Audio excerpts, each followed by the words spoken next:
I have called this fifth lecture Pondering Divine Justice, and then to that initial title Pondering Divine Justice, I've added in typical academic fashion a subtitle.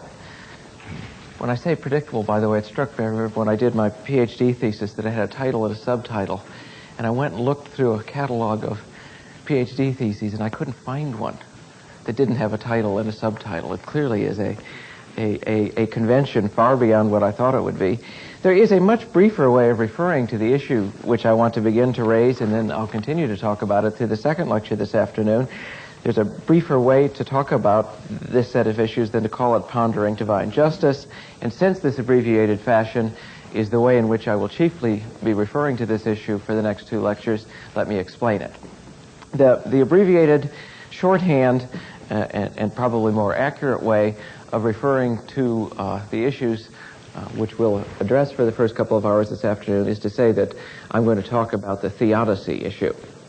And if I tell you the etymology of theodicy, I think that will get us started on what these issues are all about, but then I'm going to suggest that there are at least two other ways that have been helpful for me as I've tried to think about what's going on here.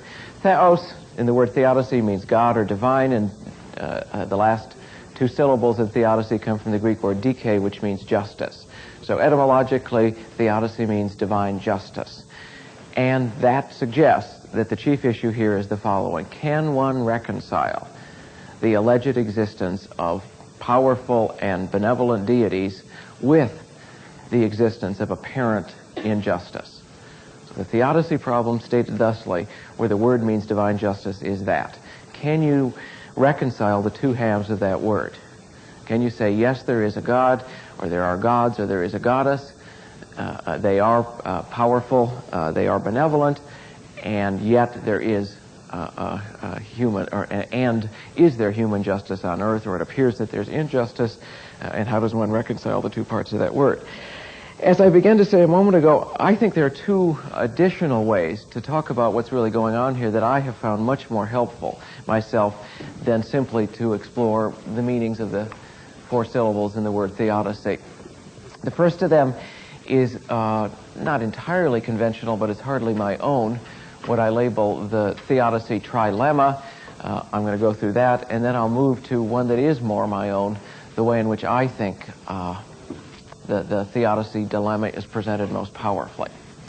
First then, one way of talking about this set of issues is to call it the theodicy trilemma. Now, as far as I know, no English dictionary admits that word.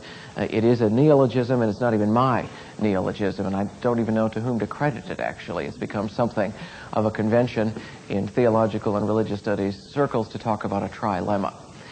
And obviously, it's a play on the word dilemma, suggesting that maybe there are three corners or three angles or three sides to this issue, an explication of which will help us think about it, and I think that is the case.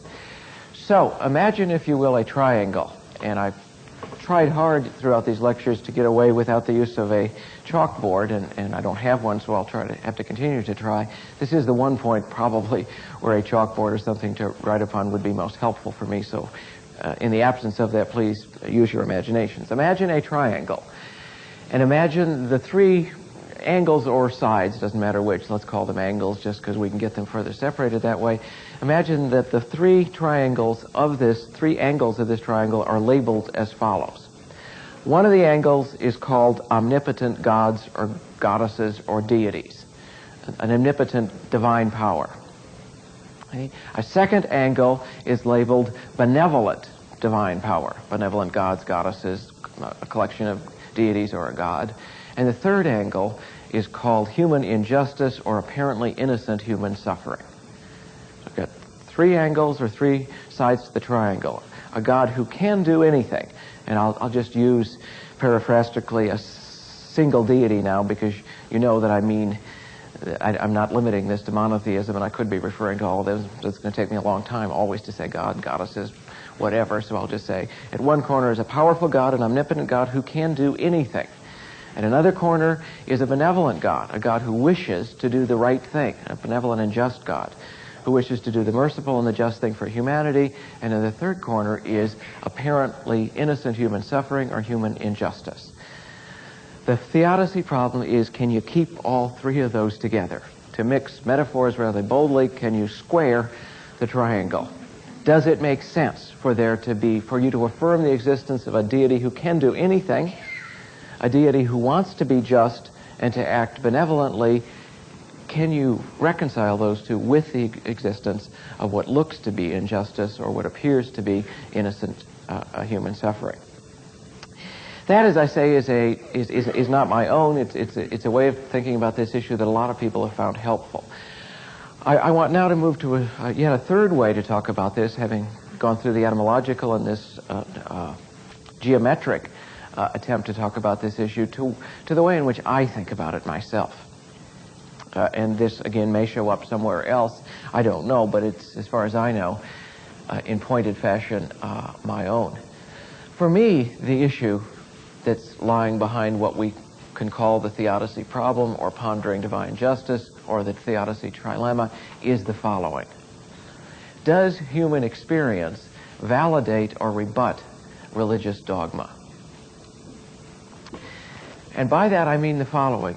Every religion that I know of has as among its dogmatic statements the claims that there is justice in the world, or if understood correctly, you will see that there really is no such thing as innocent suffering.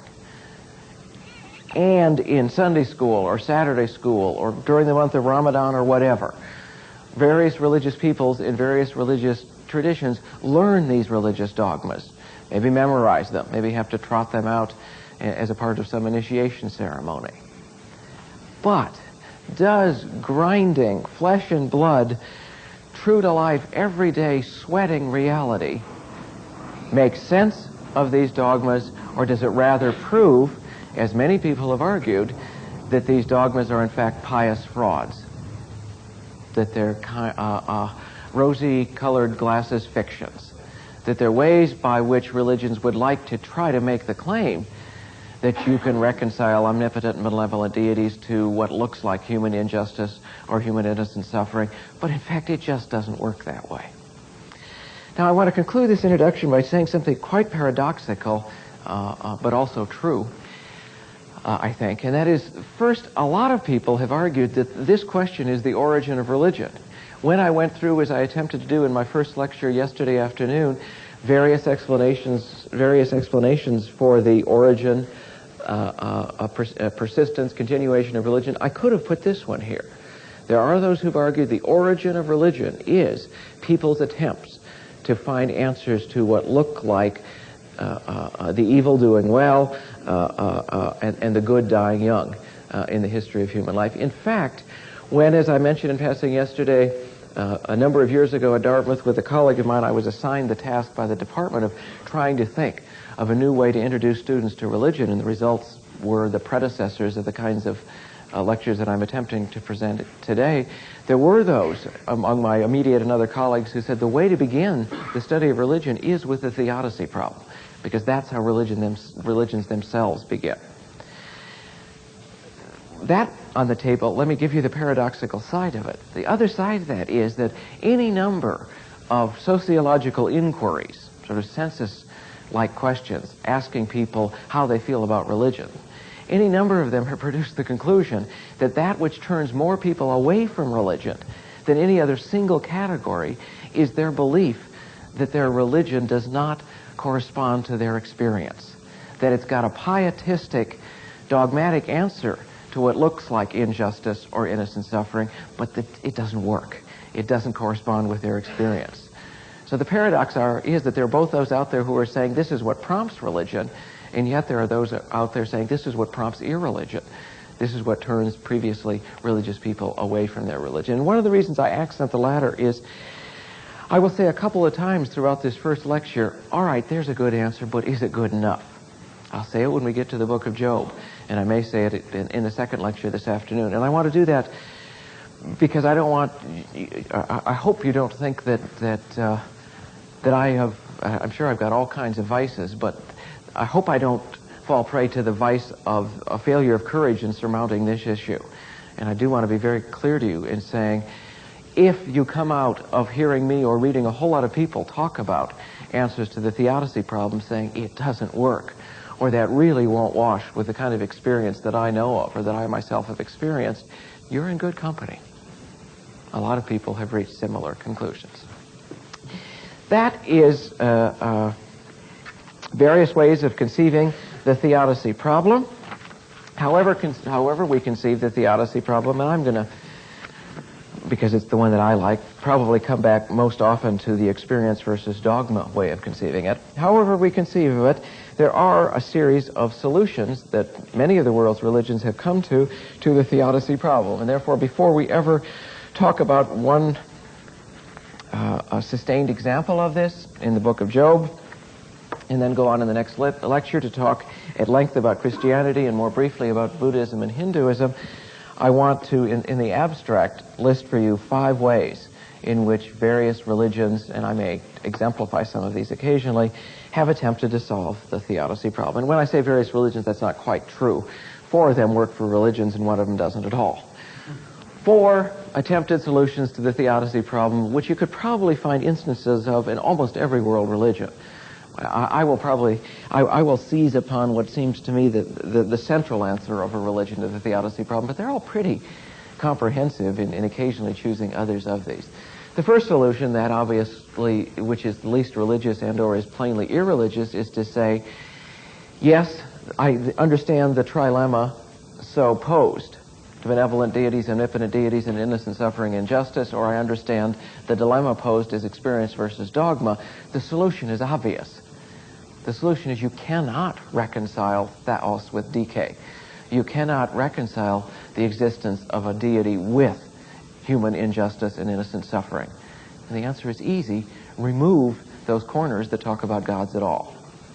There is no answer to the theodicy problem because there are no benevolent, omnipotent deities.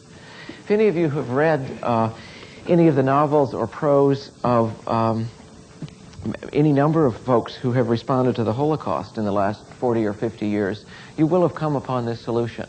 Because one of the responses of numbers of Jewish and non-Jewish thinkers to the Holocaust has been to say, if anybody needed additional evidence for the fact that there cannot possibly be an omnipotent, benevolent deity, the a fortiori proof of that is the Holocaust. That's it. Between, 5 and 9 million Jews, between 2 and 4 million Jewish children, to say nothing of lots of other groups, there's the proof par excellence. Obviously, there cannot be a benevolent, omnipotent deity because any such deity could not possibly have allowed such a thing to have occurred. For religious answers, after this answer which abandons theism altogether. A second answer is dualism, and having explained this, then I'll give you an example and it may make it clearer. Second example is to say, yes, there are powerful, omnipotent, benevolent deities, and yes, there is apparently innocent human suffering, and the answer to that is that the omnipotent deities who are benevolent are not the only divine powers. There are also very powerful deities or semi-divine beings who are malignant, who have malicious, malevolent intents instead of benevolent intents. And with the possible exception of the Hindu solution, which we'll conclude with today, this may be the most rational solution to the problem of suffering. It is a very rational answer.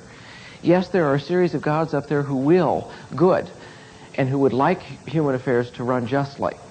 But there are also a series of beings up there who will malevolent thoughts and who wish human affairs to run unjustly or according to some standard of injustice. And the cosmos is a continuing struggle between those kinds of deities. And when the malevolent powers have the upper hand, then things are going to go powerfully. Lots of ancient Gnosticisms. Gnosticisms is a kind of catch-all category to refer to a group of Mediterranean religions that argued that knowledge was the key. The Greek word for knowledge is gnosis or gnosis. And therefore if anything you've heard about Gnosticism sounds a bit vague, again, that's pretty fair. Because there are so many different collections of religions that we dump into the can that we call Gnosticism that one cannot but be vague in talking about it fairly comprehensively. But lots of ancient religions to which we attach the label Gnosticism are dualisms, have a good God and a bad God. I said in passing that a lot of historians of religion would say that it's self-evident that Christianity is not a monotheism, whatever its adherents claim. As soon as you're going to talk about a figure like the Mother of God or the Blessed Virgin Mary and saints, you're probably not talking monotheistically, many historians of religion would say. So too, any brands of Christianity which make out of Hasatan, the Hebrew word for the adversary, and I'll return to that when I get to Job, that make out of Satan or Diabolos, the devil, a semi-divine or a divine-like figure who's responsible for human suffering or human injustice, the motive behind that is probably, or at least partially, a solution to the problem of theodicy. So those elements within Christianity, and not all do, which accent the role of Satan or of the devil, are probably not monotheistic, but may be very logical in their solution to the problem of suffering. Third, and midway in going through 5 solutions to the problem of suffering, back to almost all of them I will come. When I say the problem of suffering, by the way, again, I'm using a periphrasis for the issue, the theodicy issue. It's sometimes called the problem of evil, or the problem of suffering, or the theodicy problem, or any of the other terms that I've used for it today. Third is to argue that we are all guilty. And let me go back to the trilemma. Benevolent deities, omnipotent deities, apparently innocent human suffering, or apparent injustice. This solution says get rid of that adjective or that adverb. Yes, there is human suffering. Yes, there is injustice, but it's only apparently innocent human suffering, because we are all guilty. All human beings, as human beings, are guilty and are deserving of whatever kinds of suffering or injustice through which they go. Now, to elaborate briefly upon this, just to give you a couple of instances of it, and I think you could imagine, at least as well as I can, some of the versions of this. Some versions include statements like the following, that even that accent intention over acts. And one way to approach this solution to it is to say, even if it's the case that you have never murdered, that you have never committed adultery, that the first time, after my undergraduate degree, I was a student at Cambridge University, and that's the first time I read the New Testament in Greek. And it was the first time I understood the freedom that Anglican bishops had, because I was reading the New Testament with an Anglican bishop called J.A.T. Robinson, who wrote a very famous book called Honest to God in the 1960s. And we were reading through the Sermon on the Mount, and when we got to the section in the Sermon on the Mount where it says, "You have heard X, but I want to tell you why," and I was translating, and as you have heard, Jesus says in the Sermon on the Mount that to lust after the woman across the street is as bad as committing adultery. To which John Robinson, and here I am, a 21-year-old easily shocked student, said, it probably is the case that to lust after the woman across the street is as bad as committing adultery, but it sure isn't as good. Well, any statement that would say that to lust after a woman on the other side, and it's the thing that Jimmy Carter admitted in a Playboy interview that had run through his mind. Any religious analysis of that says that's right. To think a thought like that is at least as bad as doing it, or is as bad as doing it. When you're at that level, then I think we probably are all honest enough with ourselves to say, yep, we are all guilty. We probably have always had, and probably very frequently had, impulses upon which we haven't acted, but that we cannot say were perfectly innocent or altogether laudable impulses. The Book of Common Prayer, the Anglican Book of Common Prayer, refers to this, of course, as the devices and the desires of the human heart, which, if any of you is a P.D. James fan, as am I, is also the title of the latest P.D. James murder novel. I'm just begun it. I don't know if people get murdered in it, except for the one who the death is referred to on the first page. Now, another example of this, since I said I'd give you a couple of examples of we are all guilty, beyond saying that any kind of evil intent or intention is as bad as committing an evil act, is the category of original sin.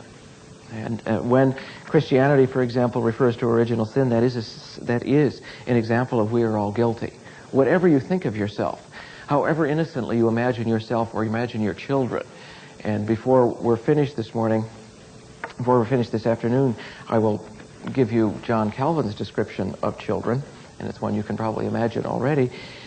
All of us, even as children, are unredeemably guilty because of the fact of original sin. That inborn in us as human specimens, as members of Homo sapiens, is the fact that we are guilty.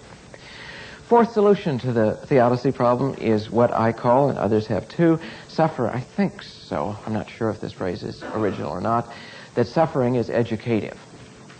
That is to say, yes, there are benevolent deities, yes, there are omnipotent deities, and yes, there is innocent suffering, but the suffering exists for a reason. So it is visited upon you innocently, but you are to learn something through your suffering, and the something that you learn through your suffering does you salvific or religious or cosmological good. Parade example of this is an element in Christian thought, which says the following. One of the things we learn when we suffer is that we cannot attain salvation or happiness or anything like that on our own. So suffering serves an important function. It teaches us that we're not as self-sufficient as we thought we were.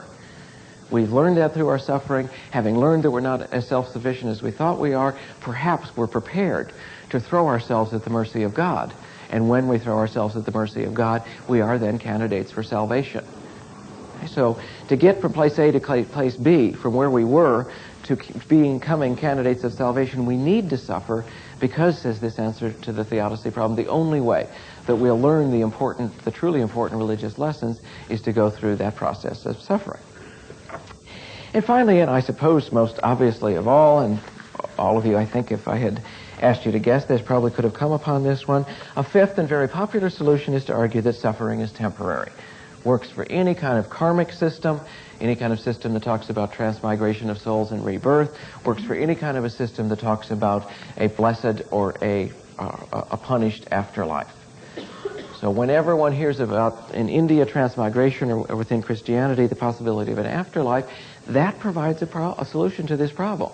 Yes, it looks like the good die young and the wicked get ahead. But it looks like that only if you're so benighted that you assume real reality or true reality is this brief span of years that we have on the earth. That's a flash in the pan. That's a very brief period compared with authentic reality, which is the entire period of the universe, eons. And those who may appear to be suffering on this earth will be rewarded in the afterlife, or will be rewarded in the Indian system in their next life or in one of their next lives. And therefore, though it looks like we suffer right now, it's extremely temporary. To say that those 5 solutions are the only solutions to the problem of suffering is, of course, obviously wrong, and you will know that at least as well as I do. I want, however, to conclude with them, and I do think one could make the case that they are the 5 that show up more often than anything else. And I want to conclude with them because I want to give you now an instance of the theodicy problem, especially viewed as the conflict between dogma and experience. And I want to give you an instance of the theodicy problem by offering you eventually a reading of the book of Job. Book of Job, as you almost certainly know, shows up now in the Hebrew Bible, or in what Christians call the Old Testament. Biblical scholars like myself, tend to date Job to the 6th century B.C., but questions like the literary history of the book and when we date it are going to be, for what I want to say, less important than the plot of the book and the issues of how it confronts innocent suffering. I think Job is a particularly good example because, for several reasons, because the book has been used by so many moderns as an instance of innocent suffering. The 19th century Danish existentialist Kierkegaard loved the book of Job and wrote often about the book of Job.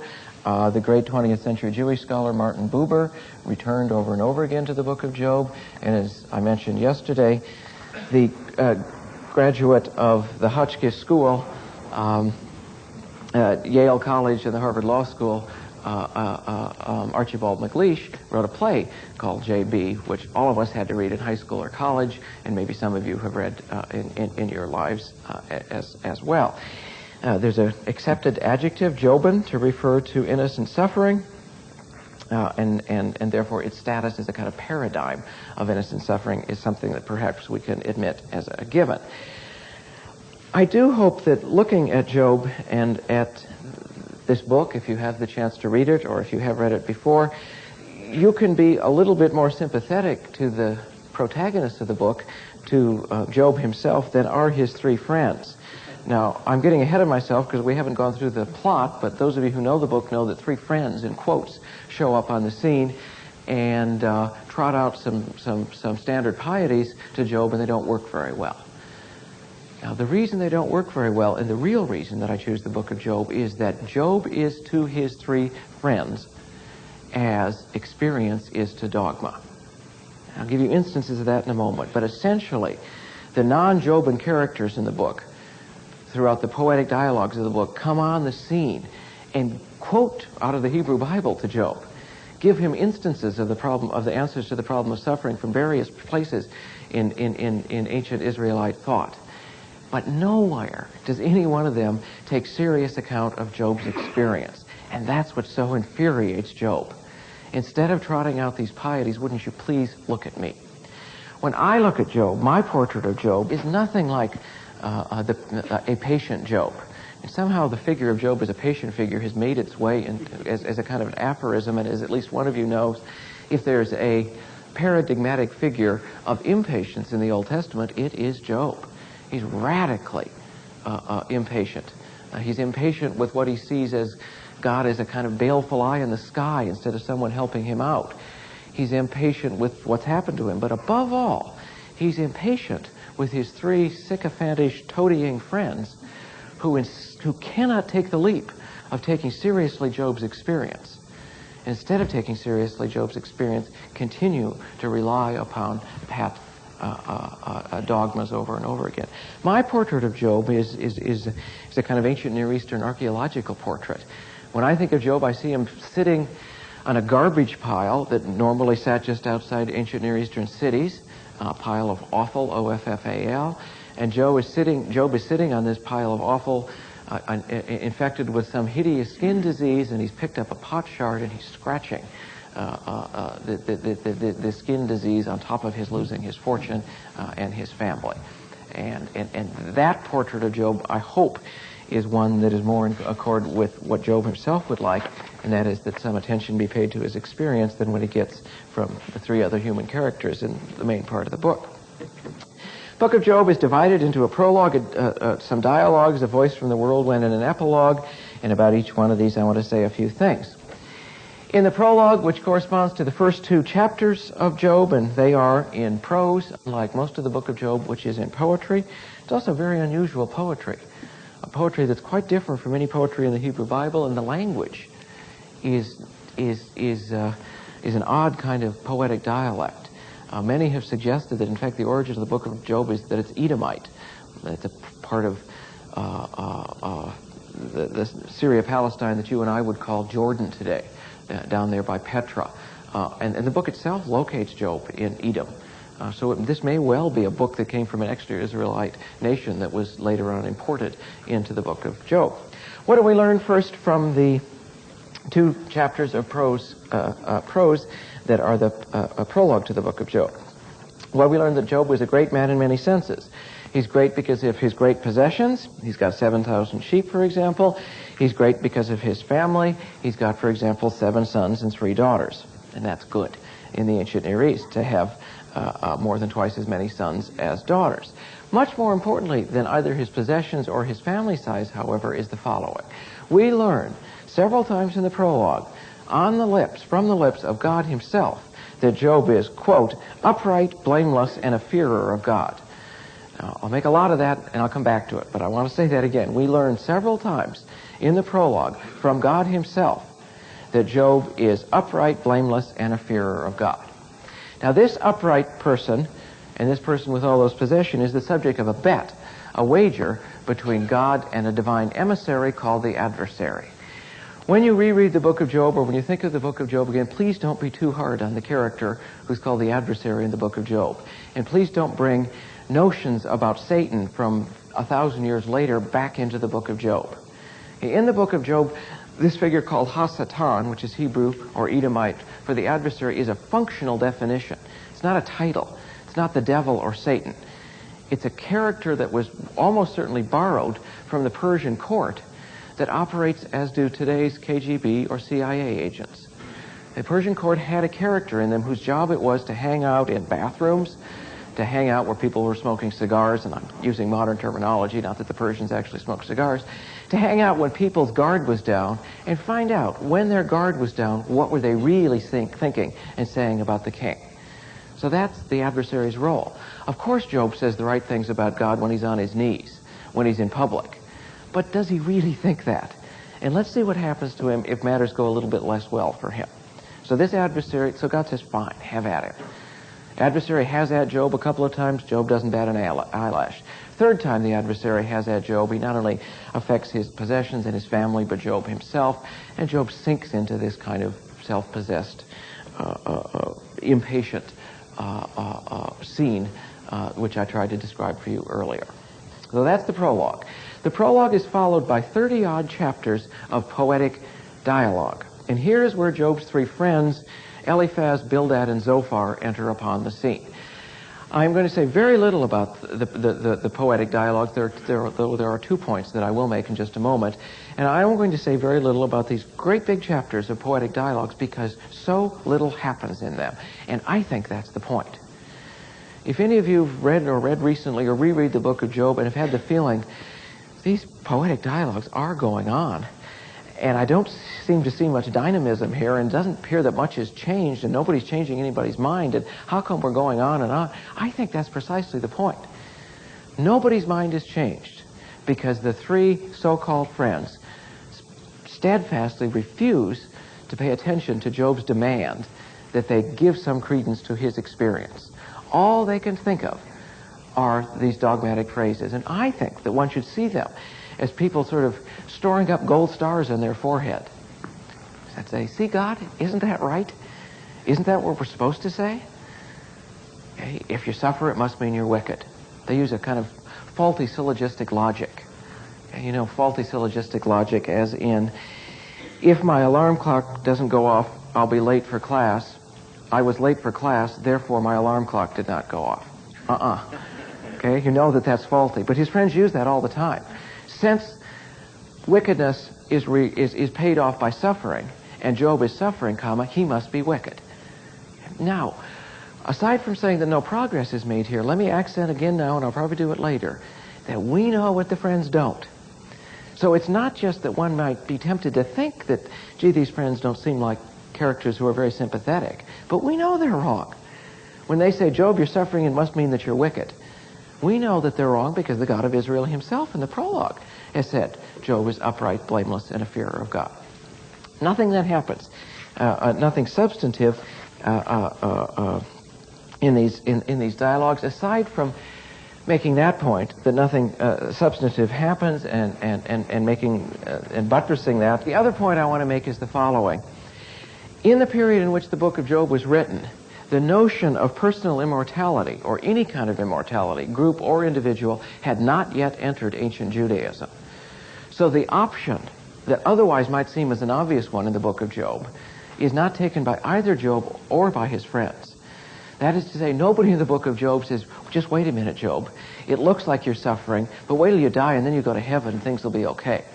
Nobody takes that option in the book of Job because the thought of group or individual immortality had not yet entered Judaism, and it doesn't for 5 or 6 centuries after the composition of the book of Job. It's only in the Hellenistic era, only in the era of the birth of Christianity, that all Mediterranean religions begin to compete with one another by way of trying to make claims about their religion offering its adherents immortality. In this period, and it's not just implicitly ignored, by the way, it's explicitly stated in the book of Job. Job says, I know this is it. When I die, I will be no more, and that's it. When humans die, they die. So I want an answer now. Don't you dare suggest to me that I'm going to get an answer later, because I know there is no later. Or that whatever happens later, it's nothing that could be called human life in any kind of authentic sense. Third major movement of the book of Job is the voice from the whirlwind. If you're interested in chapters, by the way, and I've not given you very many, the prologue is 1 through 2. The endless chapters of poetic dialogue where I have argued, and I hope plausibly, that no progress is made, are chapters 3 through 35. And actually, in the last few of those, a fourth friend of Job called Elihu shows up on the scene, but most literary scholars think that section of chapters was added later.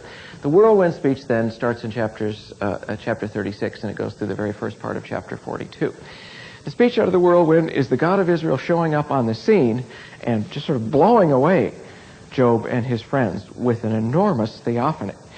It's a cataclysmic sound and light show. He shows up and there's lightning and thunder and rumbling, and Job and his friends are rendered for 4.5 chapters completely speechless. And what does the God of Israel say above all? Well, let me give you some examples of what he says above all, although this is not the chief point that I want to make out of the voice from the whirlwind section. He says things like the following: "Who is this," to Job, "that darkens counsel by words without knowledge? Do you know," and I'm trying to speak in bold print, as it were, when I get to words like knowledge and know. "Who is it that darkens counsel by words without knowledge?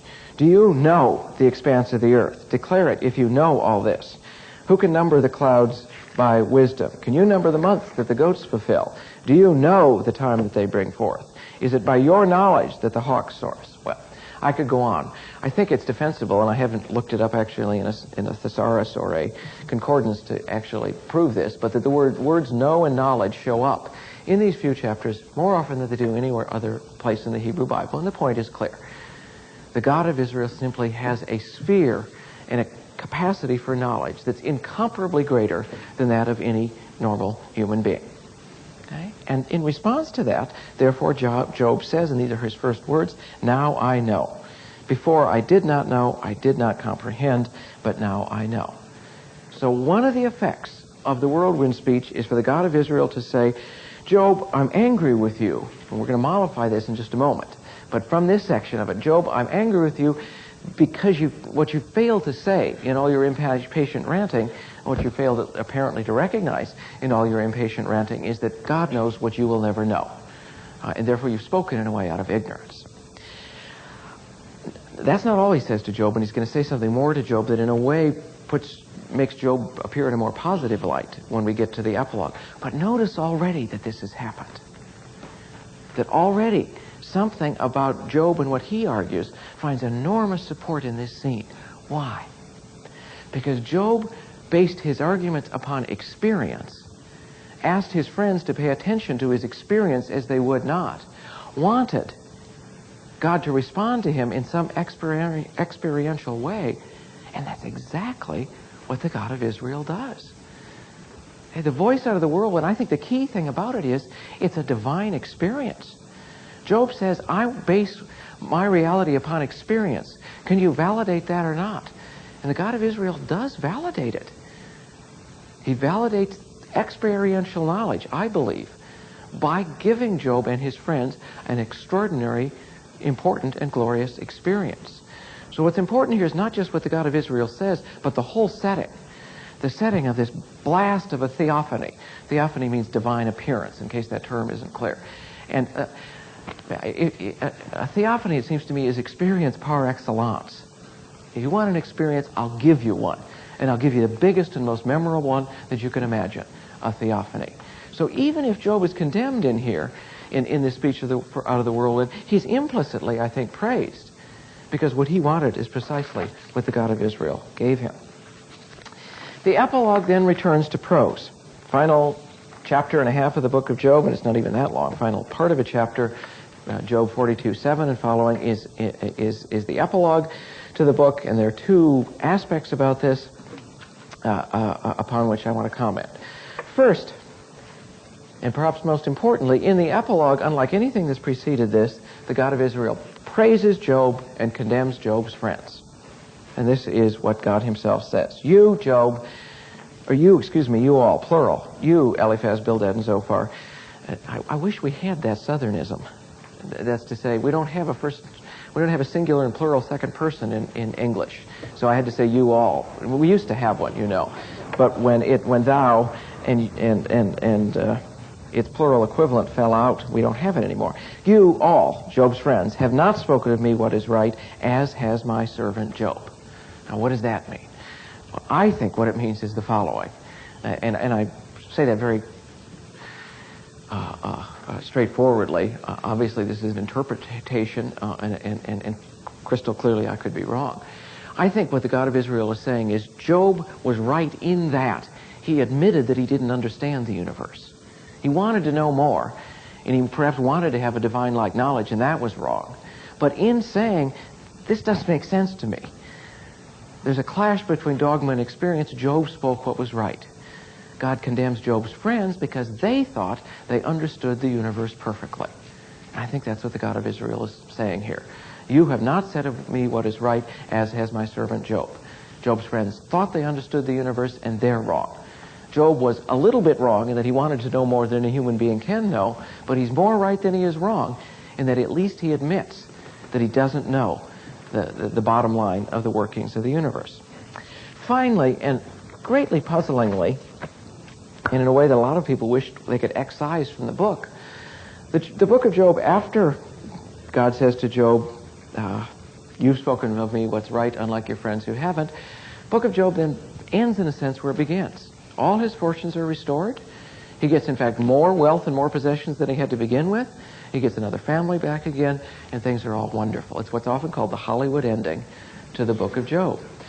Now, what's puzzling and sort of irritating about this is that looks like straightforward retributive justice, which in many ways the book of Job sought to undercut. Okay, retributive justice is quid pro quo justice. Do good, get good. Do evil, be punished. Well, Job did what was good, apparently, says the God of Israel, and therefore he's rewarded in the end. Now, how to deal with that is not an easy issue for any of us. I tell you what I think's going on here. I think that the genius of the book of Job is that it's a series of permutations on the theodicy problem. And every time you think you've got a solution, the book is saying, I can undercut that. So we've just about decided that retributive logic won't wash, because it's what Job's friends use. They are real exponents of retributive logic. And then the book, after saying that the friend spoke what was wrong, rewards Job in retributive fashion.